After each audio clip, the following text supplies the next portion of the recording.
Hello Kushiki names, how are you all? TS Set 2022 లో chemistry question పేపర్లో ప్రతి క్వశ్చన్కి డీటెయిల్డ్ ఆన్సర్స్ చూసే సిరీస్లో భాగంగా నెక్స్ట్ వీడియోతో అయితే నేను ముందుకు వచ్చేసాను.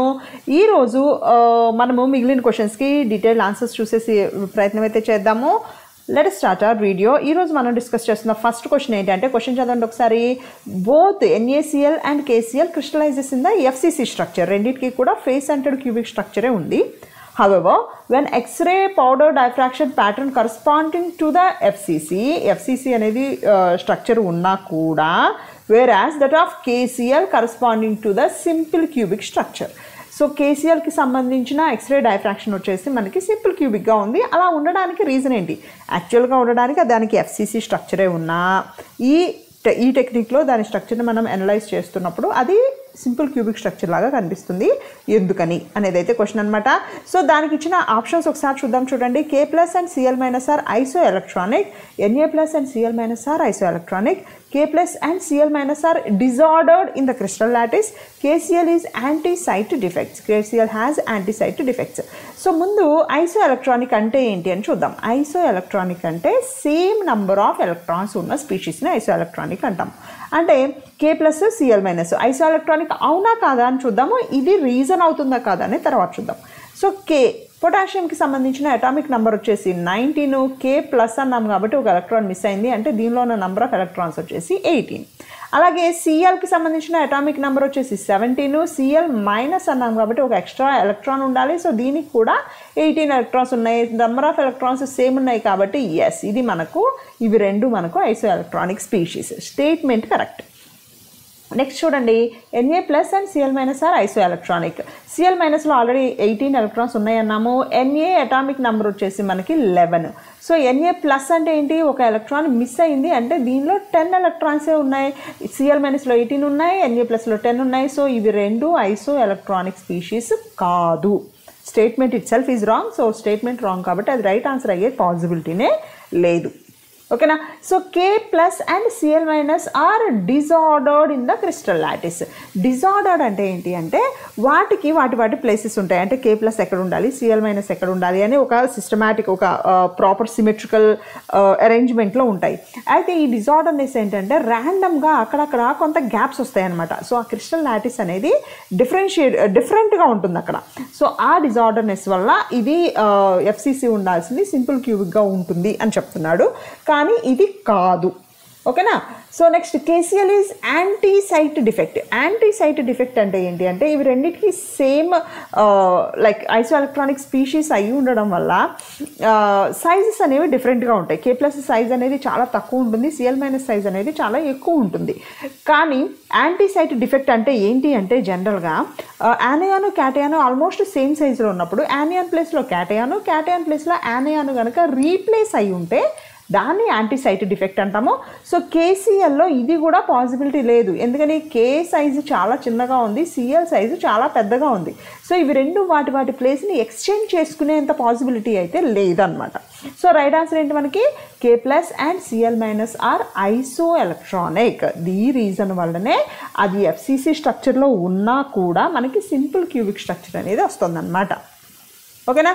నెక్స్ట్ క్వశ్చన్ చూడండి. Consider the following statements. Statement 1 ఏంటి? The sizes of zirconium and hafnium are similar. మనము ఎప్పటి నుంచి D and F block elements గురించి చదవడం మొదలుపెట్టామో అప్పటి నుంచి మనం ఈ జిర్కోనియం హాఫ్నియం క్వశ్చన్ చదువుతూనే ఉంటాము. జిర్కోనియము హాఫ్నియము అనేది ఒక పెక్యులర్ పెయిర్. పీరియాడిక్ టేబుల్లో ఏ డిఫరెంట్ ఎలిమెంట్స్ మిక్స్ అయినా సరే వాటిని కొంచెం ఈజీగా సపరేట్ చేయొచ్చు. అస్సలు సపరేట్ చేయడానికి చాలా కష్టమైన పెయిర్ ఏంటి అంటే జిర్కోనియం అండ్ హాఫ్నియం. ఎందుకని?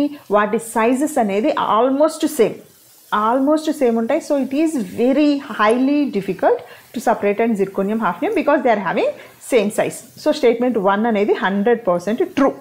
స్టేట్మెంట్ 2 చూడండి.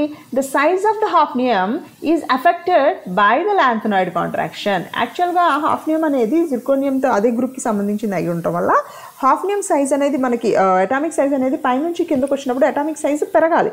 జిర్కోనియం కంటే కింద హాఫ్నియం ఉంటుంది మనకి పీరియాడిక్ టేబుల్లో.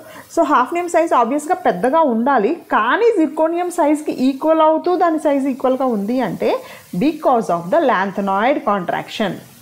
డెఫినెట్గా true. And statement 2 is the right explanation of statement 1.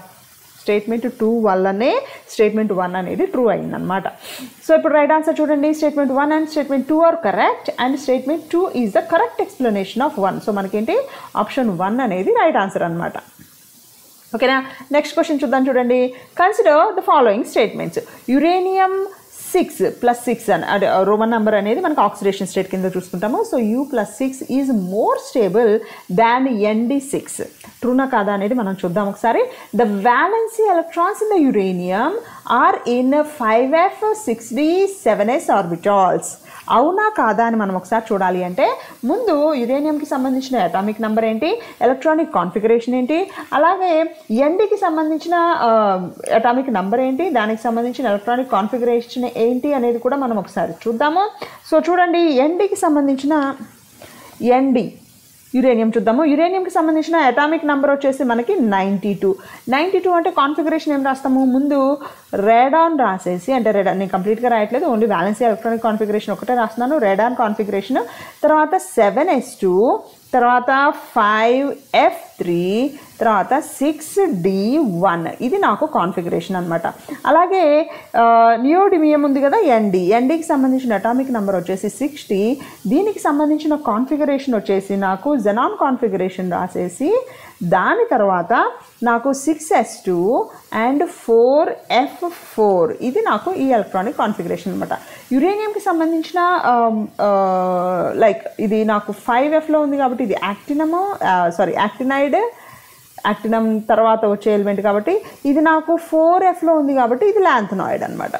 ఓకేనా, అంతవరకు ఓకే. సో ఇక్కడ మనకి పాజిబుల్ ఆక్సిడేషన్ స్టేట్స్ చూస్తే యురేనియం నాకు పాజిబుల్ ఆక్సిడేషన్ స్టేట్స్ ఏమేమి వస్తాయి అంటే +3 ఆక్సిడేషన్ స్టేట్ చూపిస్తుంది, +4 ఆక్సిడేషన్ స్టేట్ చూపిస్తుంది, +5 చూపిస్తుంది, అలాగే +6 ఆక్సిడేషన్ స్టేట్ కూడా యురేనియం చూపిస్తుంది నాకు. నియోడిమియం ఏం చూపిస్తుంది అంటే ఆక్సిడేషన్ స్టేట్స్ 0 చూపిస్తుంది, +2 చూపిస్తుంది, +3 కూడా చూపిస్తుంది అండ్ +4 కూడా చూపిస్తుంది. అయితే యురేనియంలో +6 అనేది స్టేబుల్ ఆక్సిడేషన్ స్టేట్. మరి దీంట్లో ఎన్డీలో ఏ స్టేబుల్ ఆక్సిడేషన్ స్టేట్ అంటే very very stable oxidation state వచ్చేసి +3. ఓకేనా, సో ఆ +3 తర్వాత very very less stable oxidation state ఏంటంటే 0 అనమాట. ఈ +3 ఆక్సిడేషన్ స్టేట్ కూడా ఇది వాటర్లో ఉన్నప్పుడు చాలా స్టేబుల్ అయిన ఆక్సిడేషన్ స్టేట్ ఉంటుందన్నమాట. సో ఇప్పుడు ఒకసారి మళ్ళీ స్టేట్మెంట్స్కి వెళ్దాం. చూడండి, వాడు ఇచ్చిన ఫస్ట్ స్టేట్మెంట్ ఏంటి, U6 is more stable than the Nd6. యాక్చువల్గా ఈ స్టేట్మెంట్ కరెక్ట్. ఎందుకని Nd అనేది మనకి స్టేబుల్ ఆక్సిడేషన్ స్టేట్ +6 ఏం చూపించట్లేదు, కానీ యురేనియము +6 అనేది చూపిస్తోంది అండ్ స్టేబుల్గా ఉంది. సో స్టేట్మెంట్ 1 అనేది రైట్ స్టేట్మెంట్. స్టేట్మెంట్ 2 చూడండి, the valency electrons in uranium are in 5f 6d and 7s. So configuration రాసాం కదా, 7s 5f and 6d. So right answer, right statement. ఇది రైట్ స్టేట్మెంటు, ఇది రైట్ స్టేట్మెంటు.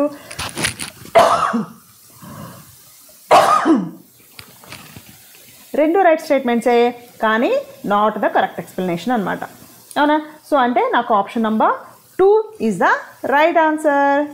సో ఇలాగే TS సెట్కి సంబంధించిన మిగిలిన questions కూడా డీటెయిల్డ్ ఎక్స్ప్లెనేషన్ కావాలి అంటే కామెంట్ చేయండి. I will see you all with another video.